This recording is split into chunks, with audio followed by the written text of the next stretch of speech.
This is the Wuben G5. And I'm going to tell you that this might not be the purchase that you want to make like everyone's making it out to be. And I got a couple of reasons why. One of them's kind of obvious. And we're going to guess and see if you can figure out what it is. All right, so the Wuben G5, it just hit YouTube by storm. Everybody and their mom's kind of doing a video on it. Let's just do a little bit of shake test. Okay, so we're going to go with, let's go with light shakeage. Pretty good. Medium shakeage. All right, so the prototype fell off on medium shakeage. Let's go with, let's hardcore shakeage. Okay, hardcore shakeage, it falls off compared to like the Olight Clip Pro or even the Wuben X2 Pro. Both of these bad boys can sit on here. Light shakeage, medium shakeage, crazy shakeage. Okay, so the Olight Clip Pro did lose position, but here's the thing, guys. All right, there's some things about the Wuben G5 I want you guys to be cautious with when you're making this purchase. All right, a lot of folks are excited about it and they've put out their videos about it, and I can agree that it is a very functional light. I've had the Wuben G5 for months. I first had the prototype, which is here, and I gave my feedback on the prototype, and they took that into account and they pumped it out for the production models. But I can give you, so first off, it is a floodlight. This is what it looks like over my shoulder. I guess we should unlock it. That's what it looks like over my shoulder. So it is a floodlight. And when you slide that floodlight into the, so I have the USB-C exposed. When I slide that down, it turns the flashlight off. That also prevents you from turning the flashlight on. Here's the issue I have with the prototype. Right now, mine's in locked mode. It shouldn't turn on, right? That's a good thing. However, now I'm in unlock mode. I'm going to turn the flashlight down to try not to blind you guys. All right, so turned it down, but when I go to locked mode, it should turn off. Mine, my prototype no longer, it takes a couple of times before it turns off. This is a prototype, all right? But I just want to caution you because that's something that we want to just be cautious of. We're going to talk about the production model because I haven't had any issues with that. But I will say that I've got some scrapes and bumps and bruises on my production model or my prototype model. This is it in black. If I were you, I would get the OD green. I've had this for almost 2 months and it looks really good. And I've EDC'd this quite a bit. It does have this swiveling pocket clip that everyone's talking about, which it is true. You can move it in whatever position you want. It's just not as fast as you think it's going to be. But that's going to be good for you. Put it on a hat, which I don't wear hats. So a lot of times, oftentimes, if I want to work on something, I clip it to my shirt and then I point the flashlight forward. So that's normally how, or I use its magnetic base. Another thing is on the prototype, the magnet came off. So this magnet is inset into the frame of the device. It's not built into the frame, it's set in there. My magnet came out and I had to super glue it back on. This one, I mean, it's doing fine for now, but I'm just kind of giving you a heads up that it's not the strongest magnet. You saw my shake test at the very beginning of the video. Something that you want to think about. It does have a max output of 400 lumens.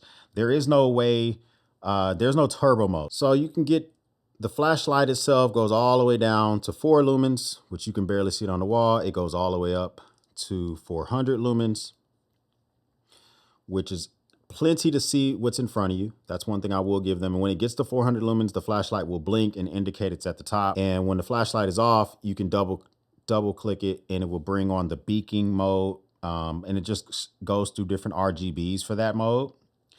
So that's something that you may want to use or consider or whatever. So when it is in the white LED light mode, you hold it down and it brings you over to the RGB modes. The RGB is 10 lumens. That's it. You can't change the lumen output on the RGBs. What you can do is you can rotate it and go through the different colors. And you get 7 different colors. And as you stop at the colors, you hear that hard click. So you do get a hard click as you go through the different colors. So from these colors, the only one that's really useful is red for like map reading at night to not completely blow out your night vision. I don't really see the point of RGB other than like product showcase if you're into content creation, which most people are not. So maybe green light might be useful if you're like, I don't know. I see the most useful light being red. I would like for them to come out with the G5 in a UV light. UV light will be good for spotting blood on a trail after you hit an animal or something like that. Seeing if there's urine that's been on your carpet from one of your pets, or something like that, something that's soiled inside the house. That might be more beneficial. And the fact that there are two emitters on the front of this, maybe instead of giving us an RGB, they could have gave us a spot beam. That would have been like a spot mixture flood or something like that, because this is just a straight up floodlight. So that's something we want to think about. Doesn't have a straight turbo mode. And this locking feature is too easy to slide up and expose the USB-C port. I wish there was more of a hard stop. So this is when it's unlocked, or when it's locked. Right there, it's unlocked and ready to be used. And then right there is when it's exposed for the USB-C port. It would be nice if there was like a hard stop from always exposing the USB-C, but that's just neither here nor there. $25 full retail price is a very reasonable price. Right now you can get this thing for 20 bucks, $19.99. That's reasonable as well, but who's its competitor? Okay. I do think it's a little bit too big to be a keychain light. These are true keychain lights. This is the Phoenix. This is the EOS 3R version 2. Great keychain light, small size. Even better than that is the Nikkor Tiny 3, 600 lumen output, which is more than the Wuben. And this has better emitters on the front. It just is not as versatile. It doesn't have magnetic base, but I mean, look how much smaller it is. And this thing is already the size of a Zippo. I mean, this is a Zippo, right? So here's your Zippo underneath the flashlight itself. You can't even see the Zippo, but the Tiny 3 is super small. So I think it's a little bit too big to be a true keychain flashlight. So they really are, they advertise this to be the outdoor light and this light and that light. I don't know. I think this is a put in your pocket flashlight. I think this is a true put in your pocket EDC flashlight. And that's where it does have its issues. It does have a big brother, the Wuben X2 Pro, which is where they got this concept of the sliding mechanism to turn on the light. So it's smaller than its big brother. That's appreciated. But I just don't know if it is 100% ready for prime time. There are some competitors. Its biggest competitor, I believe, I saw this on Landom EDC, is he talked about the Olight Clip Pro. I do believe this is its biggest competitor. Now, you want to know which one of these two I will get. Well, the Olight Clip Pro has 500 lumens. It has a stronger clip. It's not really a pocket clip per se. You can put this in your pocket, but this clip extends 14 millimeters. Like, it extends very, very far. So you can put this around something really thick if you needed to use this. It's a very strong clip.